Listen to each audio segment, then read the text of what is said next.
അമ്മയെ വെട്ടിപ്പരിക്കേൽപ്പിച്ച മകൻ അറസ്റ്റിൽ. തേവലക്കര പടിഞ്ഞാറ്റേക്കര വലിയത്ത് വീട്ടിൽ മനുമോനാണ് അറസ്റ്റിലായത്. പരിക്കേറ്റ അമ്മ കൃഷ്ണകുമാരിയെ ആലപ്പുഴ മെഡിക്കൽ കോളേജ് ആശുപത്രിയിലേക്ക് മാറ്റി.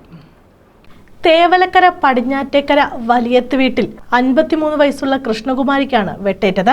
മകൻ 33 വയസ്സുള്ള മനുമോനാണ് അമ്മയെ വെട്ടിപ്പരിക്കേൽപ്പിച്ചത്. ചേച്ചിയുടെ മേളം കേട്ടോണ്ട് ഞങ്ങളവിടെ ഓടിച്ചെന്ന് നോക്കിയപ്പോൾ വലത്തെ കയ്യിലെ നരമ്പ് മൊത്തത്തിൽ വെട്ടി മുറിച്ചു. ഇവിടെ മുഖത്തൊരു 3-4 വെട്ടുണ്ട്. അതിൽ ഒരു വെട്ട് കുറച്ച് ആഴത്തിലായിട്ട് ഉണ്ട്. ബാക്കി കയ്യിലെ വെയിൻ കട്ടായിപ്പോയി. അന്നേരം തന്നെ ബഹളം ഉണ്ടാക്കിയിട്ടുണ്ട്. ഞങ്ങൾ ക്ലബിന്റെ വാർഷികം നടന്നുകൊണ്ടിരുന്നത്, അതുമായിട്ട് ബന്ധപ്പെട്ട് നിന്നായിരുന്നു പിള്ളേർ. അടുത്തൊരു ബുള്ളറ്റ് വർക്ക്ഷോപ്പ് ഉണ്ടായിരുന്നു. അവിടുത്തെ അണ്ണൻ വന്ന് വിളിക്കുക, ഞങ്ങളവിടെ ഓടിച്ചെന്ന് കയ്യിൽ തുണി വെച്ച് കെട്ടി പെട്ടെന്ന് തന്നെ കരുനാഗപ്പള്ളി ഗവൺമെന്റ് ഹോസ്പിറ്റലിൽ. തെക്കുംഭാഗം പോലീസ് ഇൻസ്പെക്ടർ എസ് ശ്രീകുമാറിന്റെ നേതൃത്വത്തിലുള്ള സംഘം മനുമോനെ അറസ്റ്റ് ചെയ്തു. ഞായറാഴ്ച രാവിലെ 10 മണിക്കാണ് സംഭവം. മുഖത്തും കൈക്കുമാണ് വെട്ടേറ്റത്. വിദഗ്ധ ചികിത്സയ്ക്കായി കൃഷ്ണകുമാരിയെ ആലപ്പുഴ മെഡിക്കൽ കോളേജ് ആശുപത്രിയിലേക്ക് മാറ്റി. News bureau, Chavara.